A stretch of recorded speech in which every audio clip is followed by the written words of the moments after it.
everyone. Welcome again here in Anchor in our podcast where we discuss principles about business and finance.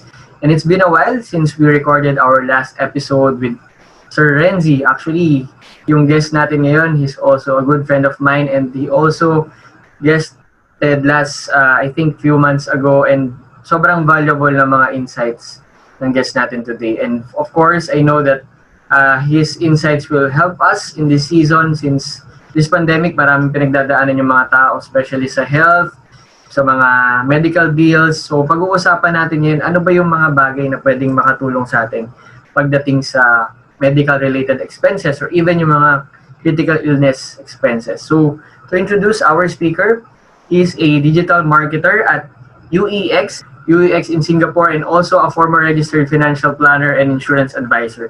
So guys, let's welcome in our show Adriel Caumban. Bro, welcome ulit in our podcast. Yes, hello mga ka-anchor. Thank you again, Carlo, for having me here today to discuss a very important topic. And kamusta dyan?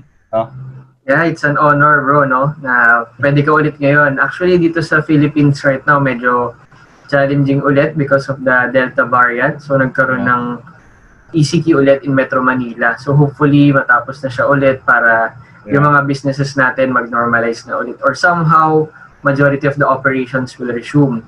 So ngayon Adriel, kasi ngayon talagang pinagdadaanan ng mga kababayan natin even outside the country, yung mga expenses na yan sa medical related and sobrang challenging and maraming naapektuhan na families. So pag-usapan natin Adriel, no, kasi I realize may mga tools tayo or financial instruments na pwedeng makatulong sa atin to protect our income, our hard-earned income. So pag-usapan natin, Adriel, isa sa mga trending ngayon, madalas pag-usapan kung ano yung difference ng mga health insurances and HMO. So, himayin natin yan. Himayin natin yan ngayon, no? Yung health insurance. So, bago natin himayin, define muna natin, no? Kung ano yung health insurance. So, health insurance is, again, an insurance type of product that very self-explanatory, protects you for health-related reasons. So, critical illness, hospitalization, personal accident can be included there, disability income. So, health insurance replaces income kapag nakasakit ka or kapag namatay dahil sa illness. So, yun, that comes into play, no? So, yan yung health insurance. But we have to be careful in defining health insurance dahil broad kasi siya na term eh. So, kailangan natin i-define yung critical illness at yung normal na HMO, no? Right. Which is for hospitalization. So, yun yung kailangan natin himayin mo. Okay. Yeah, I agree, no? Kasi minsan nalilito rin yung mga nakakausap natin, di ba, with our work as advisors. Minsan, tinatanong nila, meron ka ba dyang certain coverage for my, kunyari yung regular na check-up? Minsan naman, pwede ba ako ma-cover dyan kapag nagkaroon ako ng ganitong sakit? So, Adriel, if you will share with us no, yung mga critical illnesses na kino-cover ng mga insurances, ano ba yung mga usually part nito? And how can it help our listeners and our viewers din? Sige. So let's start with critical illness now. So as you know, mga critical illness policies natin can protect you from certain heart diseases kapag nangyari siya. Cancer can also be there. So this is assuming na wala ka pang pre-existing, no? So mamaya na natin discuss yung pre-existing. But for now, let's discuss kung ano yung kina-cover ng critical illness policies. So kadalasan yung mga basic na common critical illness, heart attack, hypertension, I believe, or related diseases to hypertension, kino-cover siya. Cancer is also there. Not necessarily diabetes, diseases related or mga symptoms dahil sa diabetes yun, kino-cover. What else? But those are the common. Yan muna. Because I believe that each policy, no, medyo complicated kasi yung critical illness na maraming kino-cover. So, again, check with your insurance advisor kung ano kino-cover. Then may mga policies na 36 lang kino-cover, 48. Tapos, na-divide pa siya into major and minor. So, just to make it general, ito yung usually kino-cover ng mga critical illness policies. But for the specific, best keep in touch with your insurance advisors. Kasi sila yung mas may alam. Siguro to add doon, no, Adriel, since I'm also part of an insurance company. Sa mga viewers natin, tama yung sinabi ni Adriel kasi depende rin sa gusto mong coverage. Kung gusto mo ba yung mas comprehensive, meron kasi mga ganong klaseng health insurance. Yung usually meron mga kino-cover 100 plus illnesses. And yun nasabi rin naman ni Adriel kanina, merong mas konti, 36 or 40 plus. Usually, ito na yung mga ano naman, Adriel, may mga riders. Kasi diba may mga ganong plan na hindi separate yung health insurance mo, pero dinadagdag siya sa certain plan na rider. Kunyari sa VUL, may dinagdag ka na rider mo for critical illness. So, for our viewers reference, Adriel, paano mo masasabi kung ang dapat mo bang kuhanin is yung comprehensive or yung rider ng isang VUL? Okay, that's actually a very common question pati dito sa nagtatrabaho sa Wealth RT. Ang kadalasan tinatanong, kailan po ako kukuha ng health insurance na standalone policy or okay lang ba kung rider? No? So, ito yung mga criteria natin. So, kapag kailangan mo ng really health insurance, let's say protection for long term, then I would suggest getting a standalone policy. But again, you have to keep in mind your budget. So, first is kung long term ba to o hindi. Second is yung budget mo. And then the third is may pre-existing ka ba or are you foreseeing na may pre-existing or are you foreseeing na mangyayari ito sa akin? Normally, sa third, if the answer kadalasan yes. So, yung importance ngayon ay yung long-term ba to or short-term or may budget ka ba? So, kapag short-term ka or short-term at medyo low yung budget mo, then I suggest better mag-rider ka na lang muna. Dahil kadalasan mas mura yung rider, no? Tapos kung may budget ka, tapos long-term yung goal mo, then I suggest getting a standalone policy. Dahil kadalasan naman ng mga health insurance policies sa Pinas, whole life policy siya or up to age 100 yung coverage or age 99. So that it at least cover you, no, at that period. Yeah, that's a good insight, Adriel, no? Kasi syempre, lagi natin kino-consider yung budget. And we always advise our clients na we need to balance the present and the future. And mahalaga guys yung pre-existing condition kasi nakaka-apekto rin to sa approval, even sa sa rates, Adriel, 'di ba? Minsan kapag mas bata tayo, mas mura or kung wala pa tayong nararamdaman compared to someone na mas may edad na. Pero posible pa rin namang ma-approve, yun nga lang nag-iiba yung rates or may mabawas na benefits. So, maganda tong mga critical illness insurance natin. And to add also, meron namang mga critical illness na stand-alone or health insurance plan na meron din silang mga mga endowment benefits, may mga cash benefits sila. Kung hindi nila preferred yung VUL na more on investments kasi may iba na mas conservative yung preference. So, maganda. Maraming klaseng mga health insurance sa atin ngayon sa Pilipinas. Pero isa pang tanong, Adriel, ito naman. Ano ba yung difference ng mga health insurance sa HMO? Kasi 'di ba minsan may mga need tayo na yung mga regular check-up, nagkaubo, nagkasipon, or may blood test, ganyan. Paano mo ba siya i-differentiate? Ano yung benefits naman ng isang HMO? Sige. So moving to the topic on HMO versus your normal critical insurance. So let's define both. So kapag health insurance, critical illness, ito ay isang reimbursement. So kapag, let's say, natamaan ako ng cancer, tapos stage 4 na pala siya. So kapag part siya sa policy, may reimburse ako as long as mabibigay ko yung needed documents to prove na kailangan ko i-reimburse. Ngayon sa HMO, this is what we call health maintenance organization. So let's define what an HMO first. So HMO is technically medical group insurance that provides certain health services for a fixed annual fee. So, isipin mo, siya yung middleman na nagpa-partner sa mga hospital para magbigay ng serbisyo sa mga kliyente nila. So, this would be your Intellicare, Medicare, Caritas, East-West ba? East-West Health or whatever HMO that may be, no? Pacific Cross, yan. Pacific Cross, yun. So, mga ganyan HMO yan. So, ano yung pagkakaiba? Yung critical illness na plan, long-term siya.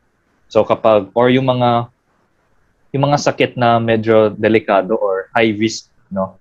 Parang low probability na high risk. Yung HMO, isipin natin, ito yung mga everyday na nangyayari na sakit na kailangan natin. Kaya mayroon tayong tinatawag na inpatient and outpatient. Dahil yung inpatient, yun yung kapag, let's say, nakasakit ka or kailangan mong ma-hospital na overnight, yun, pasok yan, inpatient. For kadalasan, outpatient. So, outpatient yung kadalasan na kailangan pumunta ng ER, annual physical exam, x-ray, dental services. So, yan, covered dapat yan ng HMO. Though may mga certain limits yan, so please talk to your HMO agent ba? Wherever you are in the Philippines, Luzon, Visayas, Mindanao. Dahil may mga partner hospitals yan eh. No? Right. So, yun, that's another key difference. Yung HMO nagpa-partner sa hospitals. So, each HMO company has its own list of hospitals that cater to certain HMO. Whereas for health insurance, as long as natamaan ka sa illness na yan within the list, you can reimburse. Right. No, maganda yung sinabi ni Adriel, no? Kasi at least na-clear sa atin na yung isang health insurance, it will complement yung HMO. Kasi hindi siya, kumbaga, hindi siya, magkapareha. Kasi merong mga kino-cover si HMO na wala kay health insurance, meron namang kay health insurance na wala kay HMO. So to answer your questions, guys, madalas kasing itanong, ano ba dapat kong unahin? So it depends on your current need or season. Usually kasi sa mga employed, Adriel, di ba? Automatic yan, may deduction si employer or part of their benefits na meron silang HMO. So, kung empleyado ka na meron ka ng HMO, might as well avail naman a health insurance plan kasi kailangan mo ng mas comprehensive for mga critical conditions. Pero kung freelancer, entrepreneur, so minsan kung mas gusto mong i-protect yung sarili mo sa mga immediate expenses na kagaya ng mga regular check-up or test, pwedeng unahin mo si HMO, then eventually si health insurance. So yun yung mga nakita ko, Adriel, na pwedeng maging diskarte natin kasi yan talaga yung madalas pag-usapan ano ba talagang kailangan ko. So I believe kailangan po natin pareho. Depende na lang kung ano yung mas priority natin as of the moment and syempre kung magkano rin yung budget natin. So yes. Yeah, actually, it's a good point. You also mentioned na yung companies nagbibigay din ng corporate health insurance plan. Actually, dito sa Singapore, I'm actually, as you mentioned earlier sa introduction, I'm working at UEX. So UEX is actually a third-party broker na nagbebenta ng mga health insurance plan. So in the digital marketing side, nagpo-promote kami ng mga produkto nila and yung mga articles regarding mga HMO or mga medical insurance. So kadalasan binibigay naming tips ay may mga corporate health insurance plans. So you can talk to your HR and see kung paano ba i-improve yung benefit or ano ba yung limits ng benefit ng HMO nyo sa corporate or sa company para lang makatipid. Then you can focus on critical illness. Pero kung wala, you can always opt to buy. Ang maganda kasi dito, Adriel, di ba? Minsan iniisip natin, additional expenses to bakit pa ako kukuha niyan? Pero in reality kasi, we are just protecting our income pa rin. Kasi ngayon, we realize this pandemic, di ba? Pag napagastos ka sa hospital, ang laki nung expenses. Pero if you're covered with benefits sa HMO or health insurance, yung nilabas mo kasi na certain amount, nagmo-multiply siya. Kumbaga, meron siyang certain coverage for a particular cost. So, dito pumapasok yung cost versus benefit analysis natin. So, Adriel, for the reference of our listeners, magkano ba yung usual budget na pwede nilang i-allocate? For example, for HMO and for critical illness. For example, on our age, mga millennials. Regarding budget, for critical illness, I would suggest mga term muna. And then search for mga convertible health term kung meron man. If not, then you can rely first on your HMO. Dahil usually kapag bata, tayo mga bata, kadalasan nag-exercise pa tayo, medyo healthy. We also prepare for the worst then. So ideally, you should have a health insurance plan na critical illness, tapos isang HMO. But if gipit ka, rely first on your company health insurance. Now, yung mga company HMOs natin. Tapos, go for a term. Now, kapag wala, minsan kasi yung kumpanya walang HMO benefit, no? So, kung Yes. wala, I would suggest going first for the HMO dahil mas mura siya versus the health insurance term plan. Yeah. Though, again, no, think on your situation din because we're just giving general tips. Kapag mas madalas kang pumupunta sa hospital, like outpatient, inpatient, then go for the HMO. Pero kung hindi naman, you can opt to go for critical illness naman na term. Yeah, tama, no? Maganda yung sinabi ni Adriel kasi we need to assess ano ba yung kaya natin right now. Kung hindi man natin mapagsabay-sabay, at least one step at a time, di ba? Meron tayong Yeah. progress, di ba? Meron tayong nadadagdag sa tinatawag natin na financial portfolio kasi ang goal naman natin, di ba, Adriel, is to build it for long term. Ano na ba yung mga coverage natin, we need to review it from time to time. At least ngayon, Adriel, ang maganda, nagiging aware na yung mga kababayan natin. Kasi in first world countries, I'm hearing from my friends din, no? Like you, meron din akong friends sa Europe, sa Australia, and sa US, nire-require talaga ng government. Somehow, meron silang mga initiative to really require the citizens. So sa atin sa Philippines, actually medyo voluntary pa nga siya, di ba? If you're Yeah, in a voluntary. private organization, unless talagang may company na provided. Pero if self-employed ka or entrepreneur ka, hindi siya talaga yung sobrang obliged tayo. Pero right now, we are learning how it can help us para hindi tayo masyadong maapektuhan ng mga unexpected medical expenses. So, yeah, so far yun yung mga madalas tanungin. May mga frequently asked questions ka pa ba, Adriel, na gusto kong i-share pagdating sa HMO or health insurance? One thing to add, no, regarding voluntary, involuntary sa government. Okay. Dito kasi sa Singapore, parang may voluntary medical insurance dito. Okay. So, lahat ng citizens dito sa Singapore may medical insurance. But, unfortunately, kulang pa siya. So, Okay. kaya importante yung point na over time, binibuild natin yung health insurance portfolio natin. Because, just like everything else, tumataas din yung presyo ng mga gamot, yung pagpunta sa hospital. So, mga ganyan, kailangan kino-cover din natin. That's why we normally top up on our health insurance plans so that in case something happens to us in the near future, which most likely will happen due to health reasons, covered na tayo and ready na yung pang reimbursement na lang or at least Nice. discounted yung bayar natin sa hospital. Yeah, kasi lately ang naging mindset nating mga Pilipino, syempre mag-save then eventually invest. But on the other hand, yung health side din kasi it's another piece of the puzzle na kailangan natin na ayusin, wherein sa mga first world countries nga, usually pag nag-retire sila dyan, maayos na yung mga health insurance plans nila para hindi na sila masyadong problemado somehow. But at the same time, syempre, yun nga, sabi natin, the best health insurance is good health, diba? So, prevention is better than cure. So, if we are young, like kami ni Adriel, nasa kalendaryo pa naman kami, yun, we can really fight for our workout, exercise, even yung diet na rin. Oo nga. Diba, no? Yun yung isang importante. So, yeah, sobrang medyo simple lang yung discussion natin for our viewers and listeners. But I hope na nakatulong sa inyo ano ba yung differences nila. HMO, mga basic check-ups and tests. But health insurance naman, more on mas comprehensive coverage. And mas malaki usually kasi sa health insurance talagang pwede ka makover ng millions, diba? Especially sa Philippines kasi, diba kapag nagkaroon tayo ng mga critical illnesses, talagang minsan umaabot ng millions. Na Yes. ito yung nakakaubos ng savings. Usually even mga properties or assets, Adriel, diba? Minsan nabebenta siya dahil lang sa mga hospital bills. O yung mga diamante natin dyan, nasa pawn shop Oo. na. Yung mga relo nasa pawn shop na. Yeah. Para lang magbayad ng hospital bill. Yeah. Medyo awkward lang kasi siya pag-usapan di ba? Sa culture natin, parang ayaw natin Pero we are discussing this for the sake of us being informed. What can we do with the small amount na meron tayo para we can be protected.